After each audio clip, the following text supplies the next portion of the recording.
जय श्री राधे कृष्ण। आप सभी का हमारे YouTube चैनल पे बहुत बहुत स्वागत है।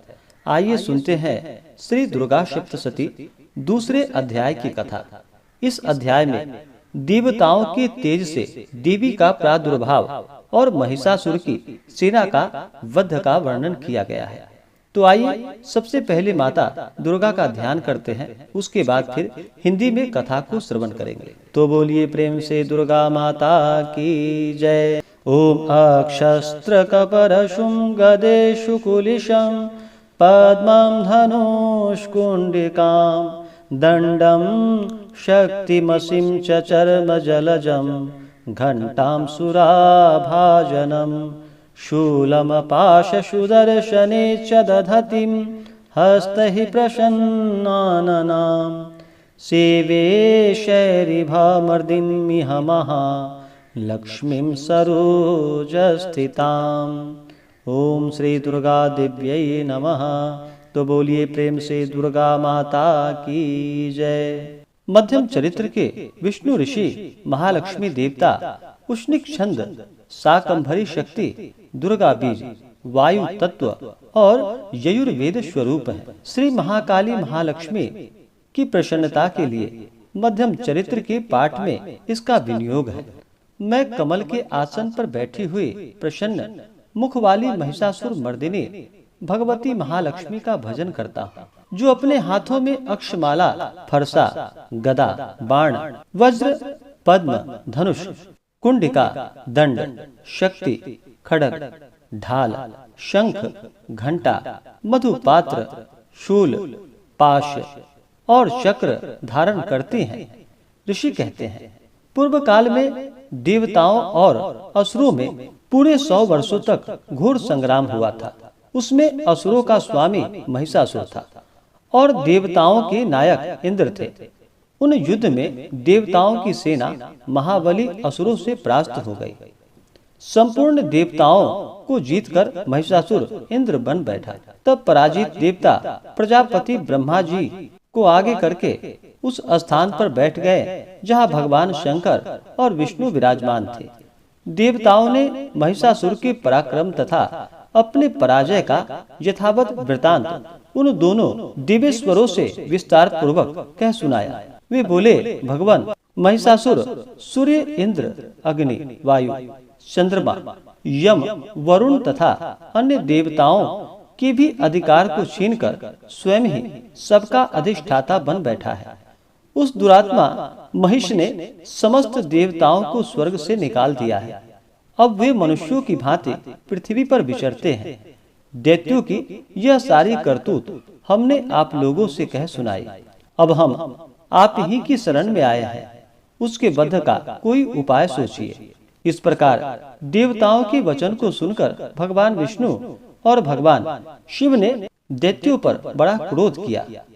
उनकी भौहें तन गई और मुंह टेढ़ा हो गया। तब अत्यंत कोप में भरे हुए चक्रपाणी श्री विष्णु जी के मुख से एक महान तेज प्रकट हुआ। इसी प्रकार ब्रह्मा, शंकर तथा इंद्र आदि अन्य देवताओं के शरीर से भी बड़ी भारी तेज निकला। जब सब मिलकर एक हो गए, महान तेज का वह पुंज जाज्वल्यमान पर्वत सा जान पड़ा। देवताओं ने देखा, वहां उनकी ज्वालाएं संपूर्ण दिशाओं में व्याप्त हो रही थी। संपूर्ण देवताओं के शरीर से प्रकट हुए उस तेज की कहीं तुलना नहीं थी। एकत्रित होने पर वह एक नारी के रूप में परिणत हो गया और अपने प्रकाश से तीनों लोकों में व्याप्त जान पड़ा। भगवान शंकर का जो तेज था, उससे उस देवी का मुख प्रकट हुआ। यमराज के तेज से उसके सिर में बाल निकल आए। श्री विष्णु भगवान के तेज से उनकी भुजाएं उत्पन्न हुई। चंद्रमा के तेज से दोनों स्तनों का और इंद्र के तेज से मध्य भाग कटी प्रदेश का प्रादुर्भाव हुआ। वरुण के तेज से जंघा और पिंडली तथा पृथ्वी के तेज से नितंब भाग प्रकट हुआ। ब्रह्मा के तेज से दोनों चरण और सूर्य के तेज से उनकी उंगलियां हुई। वसुओं के तेज से हाथों की उंगलियां और कुबेर के तेज से नासिका प्रकट हुई तथा उस देवी के दांत प्रजापति के तेज से और तीनों नेत्र अग्नि के तेज से प्रकट हुए थे। उनकी भौहें संध्या के और कान वायु के तेज से उत्पन्न हुए थे। इस प्रकार अन्य देवताओं के तेज से भी उस कल्याणमयी देवी का आविर्भाव हुआ। तदंतर समस्त देवताओं के तेज पुंज से प्रकट हुई देवी को देखकर महिषासुर के सताए हुए देवता बहुत प्रसन्न हुए। पिनाक धारणी भगवान शंकर ने अपने शूल से एक शूल निकालकर उन्हें दिया। फिर भगवान विष्णु ने भी अपने चक्र से चक्र उत्पन्न करके भगवती को अर्पण किया। वरुण ने भी शंख भेंट किया। अग्नि ने उन्हें शक्ति दी और वायु ने धनुष तथा बाण से भरे हुए 2 तरकस प्रदान किए। सहस्त्र नेत्रों वाले देवराज इंद्र ने अपने वज्र से वज्र उत्पन्न करके दिया और ऐरावत हाथी से उतारकर एक घंटा भी प्रदान किया। यमराज ने काल दंड से दंड, वरुण ने पाश, प्रजापति ने स्फटिकाक्ष की माला तथा ब्रह्मा जी ने कमंडलू भेंट किया। सूर्य ने देवी के समस्त रोम कूपों में अपनी किरणों का तेज भर दिया। काल ने उन्हें चमकती हुई ढाल और तलवार दी। क्षीर समुद्र ने उज्जवल हार तथा कभी जीर्ण न होने वाले 2 दिव्य वस्त्र भेंट किए। साथ ही उन्होंने दिव्य चूड़ामणि, 2 कुंडल, कड़े, उज्जवल अर्धचंद्र, सब बाहु के लिए केयूर, दोनों चरणों के लिए निर्मल नूपुर, गले की सुंदर हंसली और सब अंगुलियों में पहनने के लिए रत्नों की बनी अंगूठियां भी दी। विश्वकर्मा ने उन्हें अत्यंत निर्मल फरसा भेंट किया। साथ ही अनेक प्रकार के अस्त्र और अवेद्य कवच दिए। इसके सिवा मस्तक और वक्ष स्थल पर धारण करने के लिए कभी न कुम्हलाने वाले कमलों की मालाएं दी।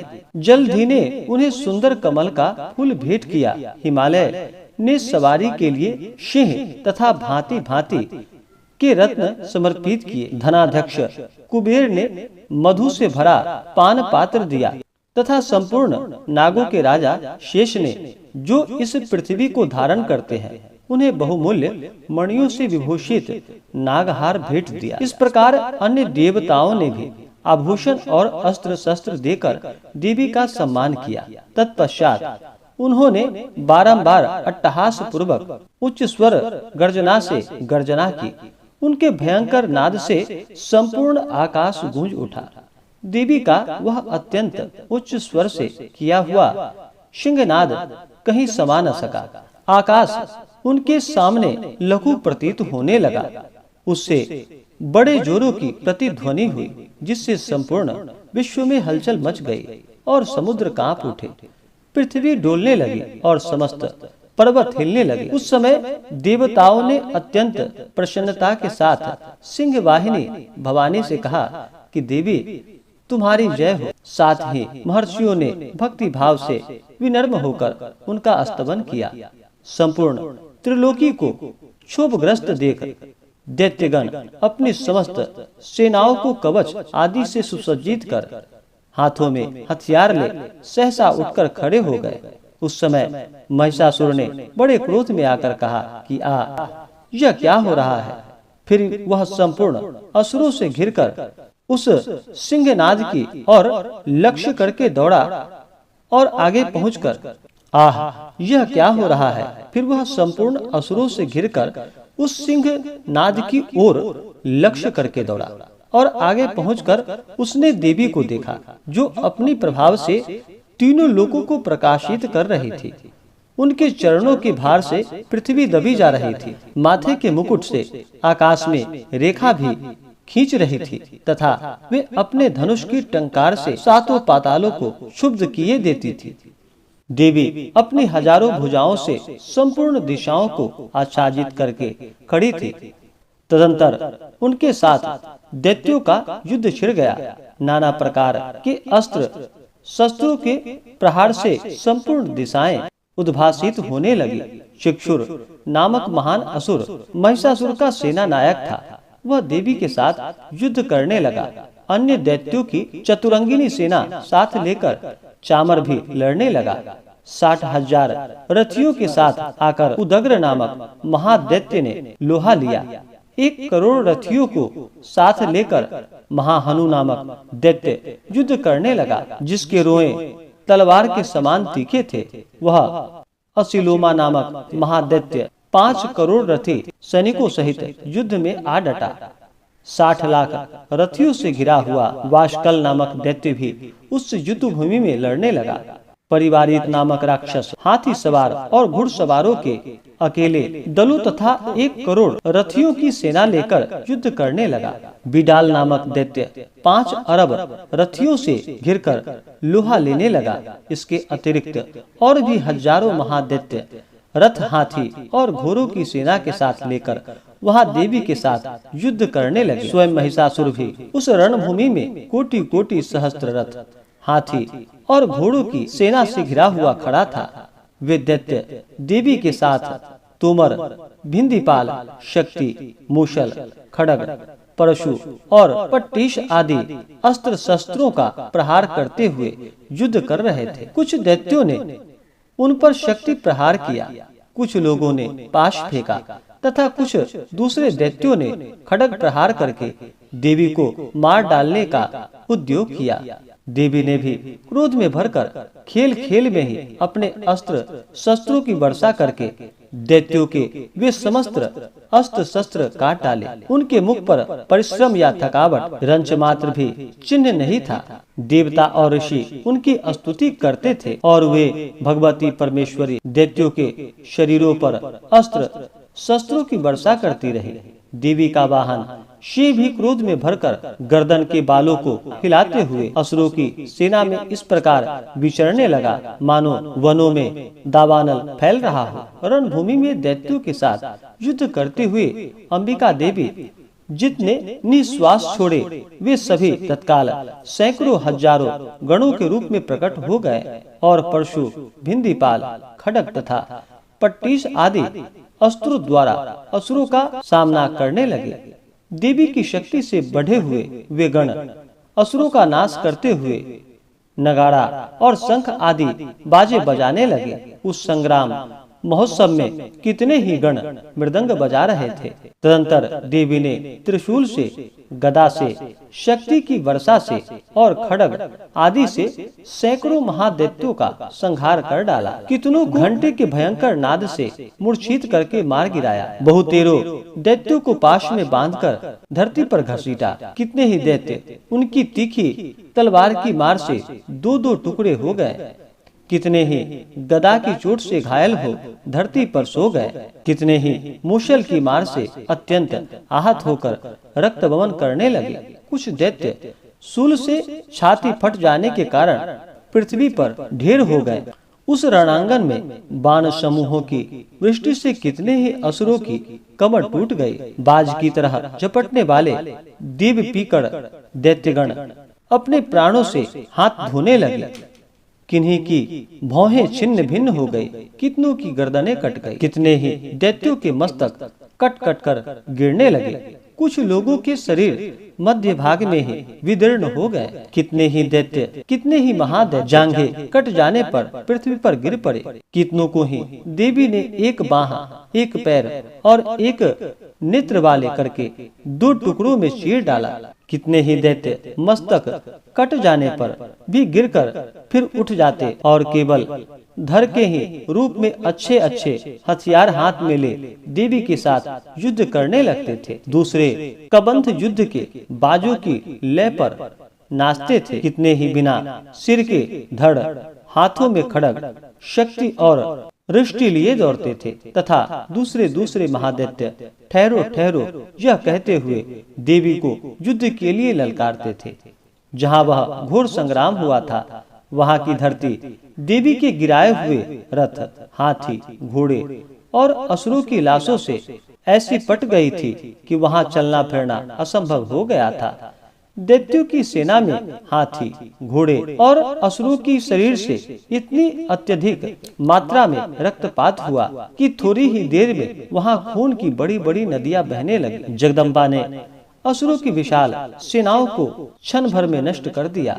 ठीक उसी तरह जैसे तृण और काठ के भारी ढेर को आग कुछ ही क्षणों में भस्म कर देती है, और वह सिंह भी गर्दनों के बालों को हिला हिलाकर जोर जोर से गर्जना करता हुआ दैत्यों के शरीर से मानो उनके प्राण चुन लेता था। वहां देवी के गणों ने भी उस महादैत्यों के साथ ऐसा युद्ध किया जिससे आकाश में खड़े हुए देवतागण उन पर बहुत संतुष्ट हुए और फूल बरसाने लगे। इस प्रकार मार्कंडेय पुराण में सावर्णिक मनमंत्र की कथा के अंतर्गत देवी महात्म्य में महिषासुर की सेना का वध नामक दूसरा अध्याय पूरा हुआ। तो बोलिए प्रेम से दुर्गा माता की जय, नव दुर्गा देवी की जय, माता महाकाली महालक्ष्मी महासरस्वती माता की जय, सर्वदेवी देवता की जय। तो आशा करता हूँ कि यह जानकारी आपको अच्छा लगा हो। ऐसे ही जानकारियाँ प्राप्ति के लिए या आगे के अध्याय को सुनने के लिए हमारे इस चैनल पे अगर आप नए हैं तो चैनल को लाल बटन दबा करके सब्सक्राइब करें, साथ में बेल आइकन घंटी को दबाएं ताकि मेरे वीडियो का नोटिफिकेशन आपको समय से मिलता रहे। वीडियो को लाइक करें, शेयर करें, सुखी रहें और स्वस्थ रहें। जय श्री राधे कृष्ण। धन्यवाद।